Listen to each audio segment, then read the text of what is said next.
सिंध हुकूमत ने उजैर बलोच की असल JIT रिपोर्ट जारी नहीं की। चीफ जस्टिस आज खुद नोटिस लें। 43 सफ़ात की असल रिपोर्ट की बजाय 37 सफ़ाती रिपोर्ट जारी की गई। असल रिपोर्ट में साफ लिखा है उजैर बलोच ने पीपल्स पार्टी रहनुमाओं के हुक्म पर कत्ल किए। विफाकी वजीर बराए बहरी अमूर अली जैदी की शिबली फराज के हमरा प्रेस कॉन्फ्रेंस, बोले जारी करदा रिपोर्ट में पीपल्स पार्टी के 6 रहनुमाओं के नाम गायब हैं।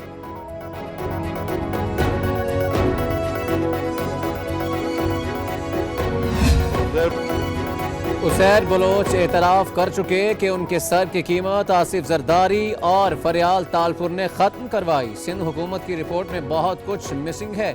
वफाकी वजीर अली जैदी कहते हैं जुल्फ़िकार मिर्ज़ा के पार्टी छोड़ने के बाद शर्जील मेमन और टप्पी उनसे काम करवाते थे।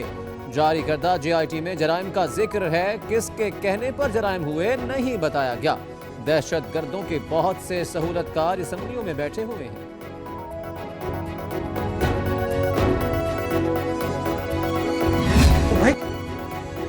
अली जैदी ने बड़े बड़े ऐलानात किए। प्रेस कॉन्फ्रेंस खोदा पहाड़ निकला चूहा के मुतरादिफ है।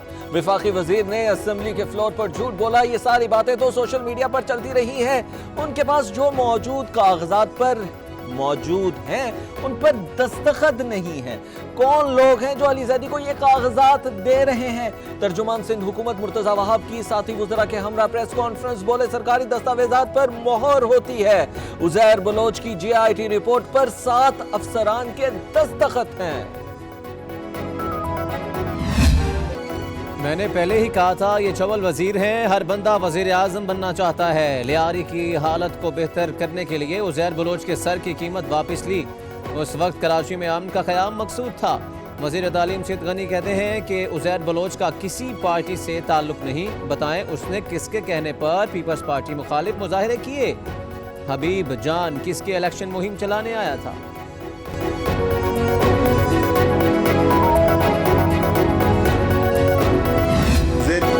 मैंने अली जैदी से सवालात किए थे, एक का भी जवाब नहीं दिया। जिस JIT का वो जिक्र करते हैं उसमें शुएब मलिक की बीवी सानिया मिर्जा का भी नाम है। मैं सरकारी एजेंसीज के तलब करने पर आया और तफ्तीश में ताउन किया।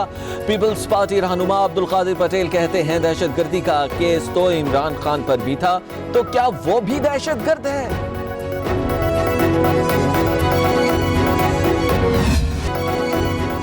तोशाखाना रेफरेंस, नवाज शरीफ की तलबी का इश्तिहार जारी। साबिक वजीर आजम जानबूझकर अदालती कार्रवाई से मफरूर है। मुल्जिम को 17 अगस्त तक पेश होने का मौका देते हैं। एहतसाब अदालत ने आसिफ जरदारी के भी काबिल जमानत वारंट जारी कर दिए।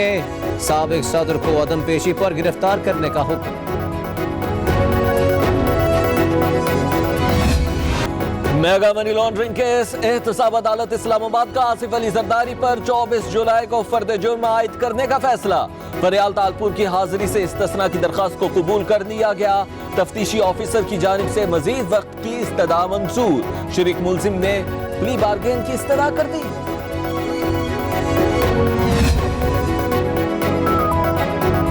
मनी लॉन्ड्रिंग मुकदमात, शहबाज शरीफ की अबूरी जमानत में 16 जुलाई तक तोसी। लाहौर हाई कोर्ट ने अपोजिशन लीडर की हाजिरी से इस्तिस्ना की दरखास्त मंजूर कर ली।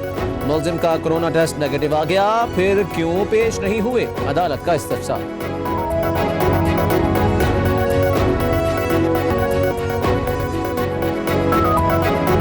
कई ममालिक के बरक्स पाकिस्तान कोरोना से कम मुतासिर हुआ। हुकूमत की कोरोना मुखालिफ हिकमत अमली कामयाब रही। वफाकी वजीर इत्तला शिबली फराज की प्रेस कॉन्फ्रेंस, कहा PIA और CA के जिम्मेदार हुकाम के खिलाफ कार्रवाई शुरू कर दी है। जाली लाइसेंस वाले 28 पायलट्स को नौकरी से निकाल दिया है। तमाम मशकूक लाइसेंस पीपल्स पार्टी और नून लीग ने जारी किए। PTI हुकूमत माफिया की सरपरस्त है। हुकूमत ने मईशत तबाह कर दी। अब कहा जा रहा है कि CPEC मुल्क का मुस्तकबिल है। गंदम की फसल कटी नहीं, कीमतें पहले बढ़ा दी गई। ख्वाजा आसिफ बरस पड़े। एहसन इकबाल बोले हमारे मंसूबों का क्रेडिट लिया जा रहा है। इमरान खान CPEC को मुतनाज़े कहने पर पहले मुआफी मांगे।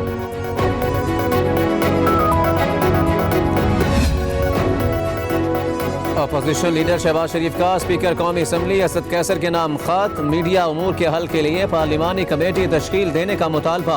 अपोजिशन लीडर कहते हैं हुकूमत को मीडिया वर्कर्स का मुआशी कातिल नहीं करने देंगे। PTI हुकूमत आज़ादी इजहार राय को यकीनी बनाए।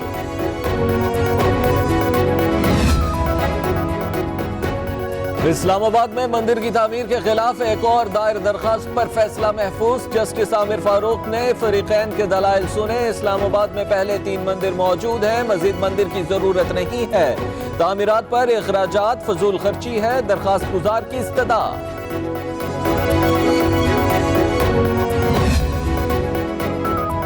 जज अरशद मलिक का बरतरफी के खिलाफ सर्विस ट्रिब्यूनल से रुजू का फैसला। Arshad Malik judicial service tribunal में अपील दायर करेंगे। हाई कोर्ट का दोबारा जज बनने के लिए साथी जजेस और वकला से मुशावरती अमल शुरू कर दिया। जज अरशद मलिक ने नवाज शरीफ को अल अजीजिया रेफरेंस में 7 साल कैद की सजा सुनाई थी।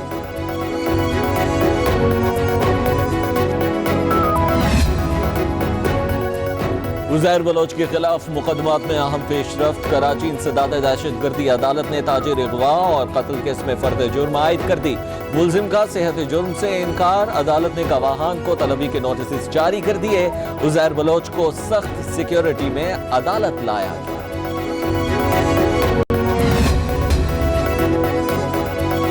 विफाकी वजीर असद उमर की जेर सदारत national command and control centre में इजलास। मुल्क भर के अस्पतालों में ऑक्सीजन सिलेंडर्स, कोरोना इक़दामात का जायजा। लॉकडाउन की बंदिश से असरात पर भी गौर किया गया। कोरोना के बाद जारी 24 घंटों के दौरान मजीद 77 हलाकतें। मुल्क भर में अमवात की तादाद 4839 हो गई। 2691 नए केसेस रिपोर्ट। 2,34,509 अफराद मुतासिर। 1,34,957 मरीज सेहतियाब। कराची में एक बारिश ने रेन इमरजेंसी का पोल खोल दिया। नशेबी इलाके, गली मोहल्लों में ताहाल पानी मौजूद। गडाब, मलीर, कोरंगी के नाले उबलने से मकीन परेशान। बादल बरसते ही शहर मसाइल में डूब गया कि इलेक्ट्रिक का निजाम जवाब दे गया। शहरियों ने रात जाग कर गुजारी। हमारे हीरो आर्मी चीफ का कर्नल शेर खान हवलदार लालक जान की बरसी पर खिराज अकीदत। शिपा सलार जनरल कमर जावेद बाजवा कहते हैं, मुल्क के लिए जान निछावर करने से बड़ा कोई एजाज नहीं है। कौम को बहादुर बेटों पर फख्र है। अस्सलामुअलैकुम, आप देख रहे हैं पब्लिक न्यूज और मैं हूं मोहम्मद इब्राहिम पीरजादा और मैं हूं तासीफ अहमद। पब्लिक न्यूज में आपको खुशामदीद कहते हैं। हेडलाइंस आप जान चुके, बुलेटिन का बाकायदा आगाज करेंगे और सबसे पहले आपको बताएं कि वफाकी वजीर अली जैदी कहते हैं कि सिंध हुकूमत की GIT रिपोर्ट में 6 अफराद के नाम नहीं है। कहा, उज़ैर बलोच की असल GIT रिपोर्ट में अब्दुल कादिर पटेल, शर्जील मेमन, निसार मुराई समेत 6 अफराद के नाम थे। सिंध हुकूमत की रिपोर्ट में उन 6 अफराद के नाम नहीं हैं। अली जैदी ने कहा कि सिंध हुकूमत की रिपोर्ट 35 सफ़हात की और असल रिपोर्ट 43 सफ़हात पर मुश्तमिल है। दोनों में वाज़े फ़र्क है। अली जैदी ने इंकशाफ किया कि सिंध हुकूमत ने उज़ैर बलोच के सर की कीमत वापस लेने का नोटिफिकेशन भी जारी किया। कहा कि उज़ैर बलोच ने एतराफ़ किया कि यूसुफ बलोच के कहने पर वज़ीर आला सिंध और फरियाल तालपुर से मिला। बयान हल्फी में कहा गया कि जरदारी और फरियाल तालपुर के हुक्म पर उसके सर की कीमत ख़त्म की गई। अली जैदी ने उज़ैर बलोच की GIT रिपोर्ट पर चीफ जस्टिस से अज़खुद नोटिस लेने की अपील कर दी है। और दूसरी जानिब सूबाई वजीर सईद गनी कहते हैं कि आसिफ अली जरदारी भी वही कह रहे हैं जो हम कुछ कह रहे हैं। उज़ैर बलोच का पीपल्स पार्टी से कोई ताल्लुक नहीं है और लियारी की हालत को बेहतर करने के लिए उज़ैर बलोच के सर की कीमत वापस ली, क्योंकि उस वक्त कराची में अमन कायम करना वो मकसूद था। जिस दावत का जिक्र किया जा रहा है उसमें मैं भी मौजूद है। जहाँ मुलाकात हुई सानिया बल्दिया की GIT का अपने इत्तेहादियों से पूछें, शकूर शाद से पूछें कि इस्तीफ़ा क्यों दिया था। मजीद कहा, उज़ैर बलोच ने पीपल्स पार्टी के खिलाफ मुजाहरे किसके कहने पर किए। मजीद कहा, हर बंदा वजीर आजम बनना चाहता है। मुआशत का बेड़ा गर्क कर दिया गया और सूबाई हुकूमतें इनसे चल नहीं रही। तर्जुमान सिंध हुकूमत मुर्तज़ा वहाब कहते हैं कि अली जैदी बताएं कि वो कौन लोग हैं जो ये दस्तावेजात दे रहे हैं। सिंध हुकूमत को तो इस तरह की दस्तावेजात नहीं दी गई। सवाल उठाया कि अगर किसी दस्तावेज पर किसी ने दस्तखत नहीं किया तो वो इनको कैसे दी गई। और अली जैदी की बातें झूठ का बुलंदा है। और अब्दुल कादिर पटेल ने कहा कि जब 14 दिन लियारी में ऑपरेशन हुआ सिर्फ उस वक्त के लिए हेड मनी ख़त्म की थी। अली जैदी साहब वफाक और सूबों में तफरीक ना डालें। उज़ैर बलोच के साथ मौलाना तारिक जमील और शाहिद अफरीदी की तस्वीर भी हैं और फिर इन्हें भी गिरफ्तार कर लें। कहा, सरकारी एजेंसियों के तलब करने पर आया, तफ्तीश में ताउन किया और ATC का केस तो इमरान खान पर भी था, क्या वो भी दहशत गर्द हैं। कहा अली जैदी से कुछ सवाल किए थे, एक का भी जवाब नहीं आया। और रहनुमा MKM आमिर खान कहते हैं कि JIT में हमारी पार्टी का कोई रहनुमा नामजद नहीं। जिनके नाम JIT में शामिल हैं उनसे पूछा जाए। बिजली बंदिश से मुताल्लिक बात करते हुए उनका कहना था कि हुकूमत ने बिजली बंदिश के जरिए शहरियों को बदतरीन अजाब में मुब्तला कर दिया है। जब बिजली नहीं होगी तो तलबा ऑनलाइन क्लासेस कैसे लेंगे कि इलेक्ट्रिक माफिया का रूप इख्तियार कर रही है और ओवर बिलिंग के जरिए अरबों रुपए कमाए जा रहे हैं।